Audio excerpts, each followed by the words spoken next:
Martin Ménard, journaliste pour La Terre de chez nous. Nous sommes ici à Saint-Hyacinthe pour la manifestation des producteurs agricoles qui demandent un plus grand soutien de l'État. Les producteurs sont au rendez-vous. Au-delà de ce que les organisateurs avaient espéré, on parle de 170 tracteurs. Plusieurs personnes sont venues également avec leurs véhicules. Le chapiteau est plein, les gens sont chauffés à bloc. Allons voir ça. Jérémy Letellier, président de la Fédération du PA de la Montérégie. On est ici à Saint-Hyacinthe, c'est la troisième manifestation qu'on organise depuis une semaine en Montérégie.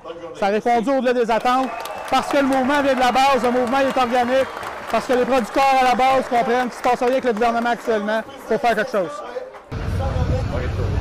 Alexandra Roux, je travaille sur une ferme laitière au centre du Québec.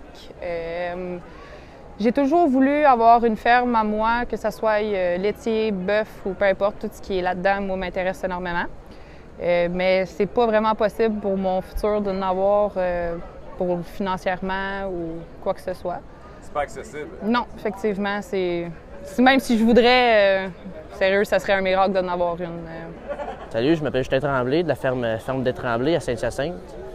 Aujourd'hui, on est là pour manifester pour les jeunes. Jeunes, on en rêve, puis adultes, on en crève. Dans le fond, ça veut dire que jeunes, on en a toujours rêvé toute notre vie, puis que rendu dans le milieu, c'est plus soutenable, les taux d'intérêt ne suivent plus, le coût de la vie a explosé depuis les dernières années. C'est plus vivable. Fait qu'on défend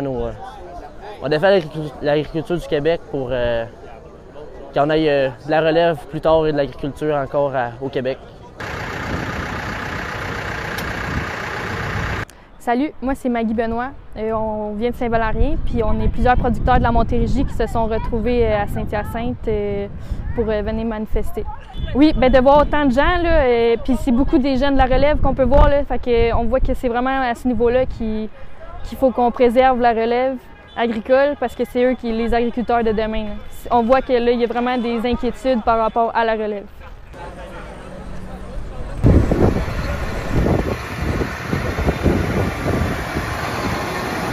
Christian Verbeck, président des producteurs de grains du Québec et agriculteur à Saint-Hyacinthe en production de céréales, soya et maïs grain, en transition vers une relève qui se rajoute à l'entreprise en tant que telle. Je pense qu'aujourd'hui, l'expression qu'on a de l'écœurant type de l'ensemble des producteurs, ça fait suite à une certaine latence qu'on a vécue au cours des dernières années. Donc, c'est quand même une accumulation d'éléments qui, petit à petit, se sont additionnés et qui, rendus en 2024, nous ont fait exploser. Donc, c'est cette explosion-là, je pense, qui s'exprime depuis le début de l'année 2024, qui a été exprimée vers la fin de l'année 2023 aussi, où c'est un ensemble de choses, dont les principales sont le manque d'un revenu net jugé décent pour l'ensemble de l'agriculture du Québec, une lourdeur réglementaire qui nous amène à faire ben trop de papier et de bureaux plutôt que de s'assurer d'avoir une production de première qualité en quantité suffisante pour répondre aux attentes sociétales des Québécois, des Québécoises, mais aussi de l'ensemble de la population internationale qui ont faim de nos produits de première qualité. Bon, on peut commencer par les entreprises qui sont établies depuis quelques générations.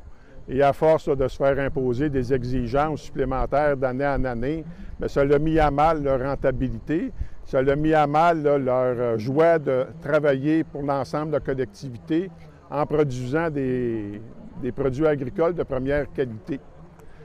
Puis ça met à mal dans ce temps-là la relève agricole elle-même, que dans un contexte, un environnement financier qui est incertain, comment voulez-vous que la relève s'y intéresse de façon assidue, s'y présente de façon intéressée à assurer cette pérennité des activités agricoles en tant que telles? Si on n'est pas capable d'offrir ça, bien, c'est l'ensemble du milieu rural qui va être mis à mal. Puis il ne faut pas l'oublier, dans la très grande majorité des agglomérations qu'on a au Québec, c'est le tissu agricole qui fait vivre la société de chacun de ces villages-là.